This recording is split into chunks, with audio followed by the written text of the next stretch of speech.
Chapter 4. The Law of Non-Resistance. Resist not evil, be not overcome of evil, but overcome evil with good. Nothing on earth can resist an absolutely non-resistant person. The Chinese say that water is the most powerful element because it is perfectly non-resistant. It can wear away a rock and sleep away all before it. Jesus Christ said, "Resist not evil," for he knew in reality there is no evil, therefore nothing to resist. Evil has come of man's vain imagination, or a belief in two powers, good and evil. There is an old legend that Adam and Eve ate of Maya, the tree of illusion, and saw two powers instead of one power, God. Therefore, evil is a false law man has made for himself through psychoma, or soul sleep. Soul sleep means that man's soul has been hypnotized by the race belief of sin, sickness, and death, etc., which is carnal or mortal thought, and his affairs have outpictured his illusions. We have read in a preceding chapter that man's soul is his subconscious mind, and whatever he feels deeply, good or bad, is outpictured by that faithful servant. His body and affairs show forth what he has been picturing. The sick man has pictured sickness, the poor man poverty, the rich man wealth. Young people often say, "Why does a little child attract illness when it is too young to even know what it means?" I answer that children are sensitive and receptive to the thoughts of others about them, and often outpicture the fears of their parents. I heard a metaphysician once say, "If you do not run your subconscious mind yourself, someone else will run it for you." Mothers often, unconsciously, attract illness and disaster to their children by continually holding them in thoughts of fear and watching for symptoms. For example, a friend asked a woman if her little girl had had the measles. She replied promptly, "Not yet." This implied that she was expecting the illness and therefore preparing the way for what she did not want for herself and child. However, the man who is centered and established in his right thinking, the man who sends out only goodwill to his fellow man, and who is without fear, cannot be touched or influenced by the negative thoughts of others. In fact, he could then receive only good thoughts, as he himself sends forth only good thoughts. Resistance is hell, for it places man in a state of torment. A metaphysician once gave me a wonderful recipe for taking every trick in the game of life. It is the acme of non-resistance. He gave it in this way. At one time in my life, I baptized children, and of course they had many names. Now I no longer baptize children, but I baptize events. But I give every event the same name. If I have a failure, I baptize it success, in the name of the Father and of the Son and of the Holy Ghost. In this we see the great law of transmutation, founded on non-resistance. Through his spoken word, every failure was transmuted into success. For example, a woman who required money, who knew the spiritual law of opulence, was thrown continually in a business way with a man who made her feel very poor. He talked lack and limitation, and she commenced to catch his poverty thoughts. So she disliked him and blamed him for her failure. She knew in order to demonstrate her supply, she must first feel that she had received. A feeling of opulence must precede its manifestation. It dawned upon her one day that she was resisting the situation and seeing two powers instead of one. So she blessed the man and baptized the situation. "Success," she affirmed. As there is only one power, God, this man is here for my good and my prosperity, just what he did not seem to be there for. Soon after that, she met, through this man, a woman who gave her, for a service rendered, several $1,000s, and the man moved to a distant city and faded harmoniously from her life. Make the statement, "Every man is a golden link in the chain of my good," for all men are God in manifestation, awaiting the opportunity given by man himself to serve the divine plan of his life. Bless your enemy, and you rob him of his ammunition. His arrows will be transmuted into blessings. This law is true of nations as well as individuals. Bless a nation, send love and goodwill to every inhabitant, and it is robbed of its power to harm.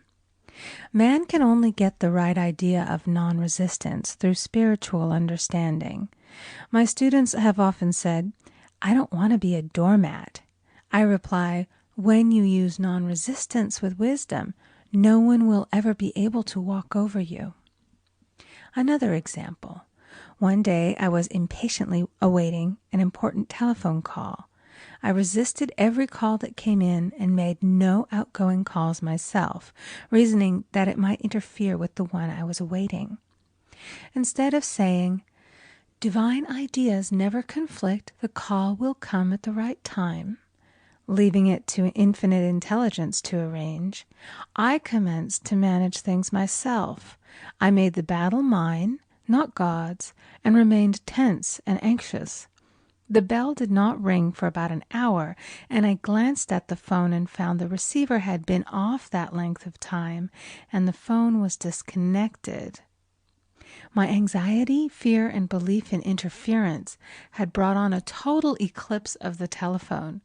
Realizing what I had done, I commenced blessing the situation at once. I baptized it success and affirmed, "I cannot lose any call that belongs to me by divine right. I am under grace and not under law." A friend rushed out to the nearest telephone to notify the company to reconnect. She entered a crowded grocery, but the proprietor left his customers and attended to the call himself. My phone was connected at once, and 2 minutes later I received a very important call, and about an hour afterward, the one I had been awaiting. One's ships come in over a calm sea. So long as man resists a situation, he will have it with him. If he runs away from it, it will run after him. For example, I repeated this to a woman one day, and she replied, "How true that is! I was unhappy at home. I disliked my mother, who was critical and domineering. So I ran away and was married. But I married my mother, for my husband was exactly like my mother, and I had the same situation to face again." Agree with thine adversary quickly. That means agree that the adverse situation is good. Be undisturbed by it, and it falls away of its own weight. "None of these things move me" is a wonderful affirmation. The inharmonious situation comes from some inharmony within man himself. When there is in him no emotional response to an inharmonious situation, it fades away forever from his pathway. So we see man's work is ever with himself. People have said to me, "Give treatments to change my husband or my brother." I reply, "No, I will give treatments to change you. When you change, your husband and your brother will change." One of my students was in the habit of lying. I told her it was a failure method, and if she lied, she would be lied to. She replied, "I don't care. I can't possibly get along without lying." One day she was speaking on the phone to a man with whom she was very much in love. She turned to me and said, "I don't trust him. I know he's lying to me." I replied, "Well, you lie yourself, so someone has to lie to you, and you will be sure it will be just the person you want the truth of." Some time after that I saw her, and she said, "I'm cured of lying." I questioned, "What cured you?" She replied, "I've been living with a woman who lied worse than I did." One is often cured of his faults by seeing them in others. Life is a mirror, and we find only ourselves reflected in our associates. Living in the past is a failure method and a violation of spiritual law. Jesus Christ said, "Behold, now is the accepted time. Now is the day of salvation." Lot's wife looked back and was turned into a pillar of salt. The robbers of time are the past and the future. Man should bless the past and forget it, if it keeps him in bondage, and bless the future, knowing it has in store for him endless joys, but live fully in the now. For example, a woman came to me complaining that she had no money with which to buy Christmas gifts. She said, "Last year was so different. I had plenty of money and gave lovely presents, and this year I scarcely have a cent." I replied, "You will never demonstrate money while you are pathetic and live in the past. Live fully in the now and get ready to give Christmas presents. Dig your ditches and the money will come." She exclaimed, "I know what to do. I'll buy some tinsel, twine, Christmas seals, and wrapping paper." I replied, "Do that, and the presents will come and stick themselves to the Christmas seals." This, too, was showing financial fearlessness and faith in God, as the reasoning mind said, "Keep every cent you have, as you are not sure you will get any more." She bought her seals, paper, and twine, and a few days before Christmas received a gift of several $100s. Buying the seals and twine had impressed the subconscious with expectancy and opened the way for the manifestation of the money. She purchased all the presents in plenty of time. Man must live suspended in the moment. Look well, therefore, to this day. Such is the salutation of the dawn. He must be spiritually alert, ever waiting his leads, taking advantage of every opportunity. One day I said continually, silently, "Infinite Spirit, don't let me miss a trick." And something very important was told to me that evening. It is most necessary to begin the day with the right words. Make an affirmation immediately upon waking. For example, "Thy will be done this day. Today is a day of completion. I give thanks for this perfect day. Miracle shall follow miracle, and wonders shall never cease." Make this a habit, and one will see wonders and miracles come into his life.